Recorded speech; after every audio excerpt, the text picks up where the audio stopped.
Et ensuite, Hazrat Aïcha radiallahu ta'ala anha prenait son bain. Dans ces deux cas, il faudra comprendre que Hazrat Aïcha radiallahu ta'ala anha n'entrait pas directement dans le récipient, mais avec un autre petit récipient, un petit seau, un verre, ou bien même ses mains, elle récupérait de l'eau dans le grand récipient, et ensuite elle se baignait à l'extérieur de ce récipient. Elle n'entrait pas directement dans ce récipient. Il faudra comprendre de cette façon ce hadith. Là, c'est ce que l'on peut dire sur ce premier hadith. Nous voyons le second hadith de ce chapitre. وبه قال حدثنا عبد الله بن مسلمة عن مالك عن نافع حاب قال وحدثنا مسدد قال حدثنا حماد عن أيوب عن نافع عن ابن عمر رضي الله تعالى عنهم أجمعين قال كان الرجال والنساء يتوضؤون في زمان رسول الله صلى الله تعالى عليه وعلى آله وسلم قال مسدد من الإناء الواحد جميعا.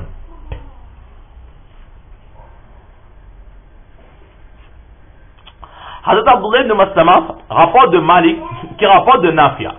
Et une seconde chaîne de narration où Imam Abu Daoud rapporte de Musaddad qui rapporte de Hammad qui rapporte de Ayyub et qui lui-même rapporte de Nafia. Donc nous voyons que Nafia il a deux élèves. Le premier élève c'est Malik et le second élève c'est Ayyub. Maintenant dans la chaîne de transmission de Maslama Nafia rapporte de Ibn Umar qui dit que les hommes et les femmes à l'époque du Saint Prophète sallallahu alayhi wa sallam faisaient le wuzu. Et Musaddad, dans la chaîne de transmission qu'il rapporte, il dit que les hommes et les femmes faisaient le wuzu dans un même récipient. Alors là, ce qu'il faut comprendre tout d'abord, ce que l'imam Abu Daoud veut nous donner comme enseignement, c'est que même à l'époque du Prophète sallallahu alayhi wa sallam, il arrivait que les femmes et les hommes faisaient leur wuzu dans un même récipient. Et jami'an ensemble. Alors là, ce qu'il faut comprendre, c'est que, est-ce que, à l'époque du prophète, il y avait cette mixitude entre l'homme et la femme, qu'il y avait un grand bassin commun, et les hommes et les femmes venaient faire leur wuzu dans ce même bassin. Là, c'est en apparence le sens qui ressort de ce hadith. Alors, certaines personnes disent que ce récit-là date de l'avant l'obligation du hijab, du parda, donné par l'islam. C'est-à-dire qu'avant qu'Allah subhanahu wa ta'ala ne donne l'ordre à l'homme de protéger son regard et de ne pas regarder la femme étrangère, et avant que la femme ne reçoive l'ordre de préserver sa pudeur et de ne pas se dévoiler devant un étranger. Mais il faut savoir que cette réponse ne tient pas debout, c'est une réponse erronée. Parce que même si avant l'ordre du hijab, avant l'ordre que la femme n'ait reçu l'ordre de cacher son visage de l'homme, que ce soit avec un voile, que ce soit avec ce qu'on appelle le parda, etc., ou en ne pas se montrant devant des hommes étrangers, ça c'est peut-être arrivé un peu plus tard dans l'islam, mais depuis le début même de l'islam, l'homme n'avait pas le droit de regarder les parties du corps de la femme. Tout comme la femme n'avait pas le droit de regarder certaines parties du corps de l'homme. Le hijab, l'ordre du visage, c'est arrivé après. Mais le fait de cacher, d'avoir de la pudeur et de ne pas se dénuder devant un homme ou un homme devant une femme, cela était déjà ordonné bien plus tôt dans l'islam. Donc, et automatiquement, lorsque l'homme ou la femme va faire son wuzu, il faut tout d'abord pour la femme retrousser ses manches.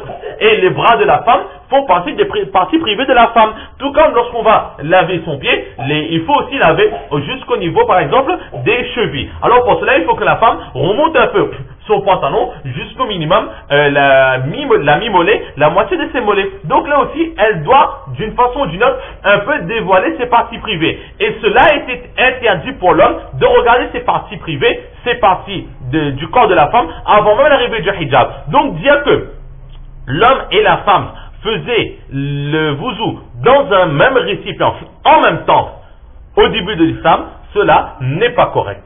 Alors, ce que l'on dira pour bien comprendre ce hadith, c'est que l'homme et la femme, ou bien ils faisaient wuzu dans un même bassin par exemple, mais cela était séparé. D'un côté, il y avait les hommes, et de l'autre côté, il y avait des femmes, et entre les deux, par exemple, il y avait un mur. Entre les deux, il y avait un voile qui faisait que l'homme ne pouvait pas voir la femme, et la femme ne pouvait pas voir l'homme. Ou une autre façon d'interpréter ce hadith, c'est que Ils faisaient le wuzu dans un même récipient, mais pas en même temps. Ce n'est pas parce que l'on fait dans un même récipient le wuzu que nous sommes obligés de le faire en même temps. Il est fort possible que l'homme faisait avant, ensuite la femme, ou la femme avant, ensuite l'eau. Comme on dit que j'ai bu dans le même verre qu'une personne, cela ne veut pas dire que nous avons bu en même temps. La personne a bu en premier, et ensuite j'ai bu, j'ai récupéré le verre avec cette personne, et ensuite j'ai bu ce qui restait de son verre. C'est de cette façon qu'il faut interpréter ce hadith. Et là, nous voyons que ce qu'Imam Abu Daoud veut nous montrer, c'est qu'il n'est pas interdit pour l'homme d'utiliser le reste de l'eau qu'une femme aura au préalable utilisé pour faire son wuzu. Le troisième hadith, وبه قال حدثنا مسدد قال حدثنا يحيى عن عبيد الله قال حدثني نافع عن عبد الله بن عمر رضي الله تعالى عنهم اجمعين قال كنا نتوضأ نحن والنساء على عهد رسول الله صلى الله عليه وسلم من إناء واحد ندلي فيه أيدينا.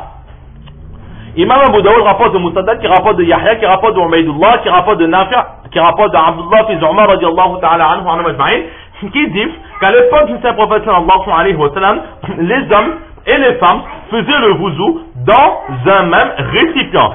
Et ils trempaient aussi leurs mains dans ce récipient, et les femmes trempaient aussi leurs mains dans ce même récipient.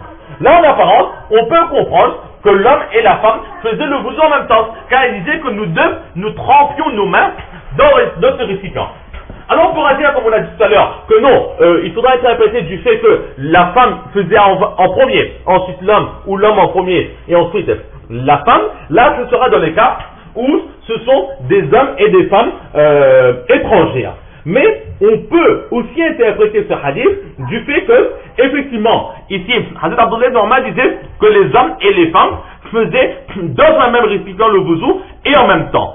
Certes, mais il ne parlait pas de n'importe quelle femme et de n'importe quel homme, mais pour les hommes et les femmes qui étaient mariés, les personnes qu'on appelle les maharim, pour qui avaient le droit de se voir, pour qui il n'était pas interdit de poser le regard. Par exemple, les enfants et leur mère faisaient le wuzu en même temps dans un même récipient, ou les conjoints, l'homme et la femme, faisaient le wuzu en même temps dans un même récipient. Donc, on peut interpréter de ce fait qu'ils faisaient en même temps dans un même récipient parce que le mariage était interdit sur eux, c'est-à-dire mère et fils, ou encore qu'ils étaient mariés, époux ou épouse. Et si c'est des hommes et des femmes étrangères, alors nous dirons que d'abord les femmes faisaient, et ensuite les hommes faisaient, comme nous avons expliqué dans le second hadith.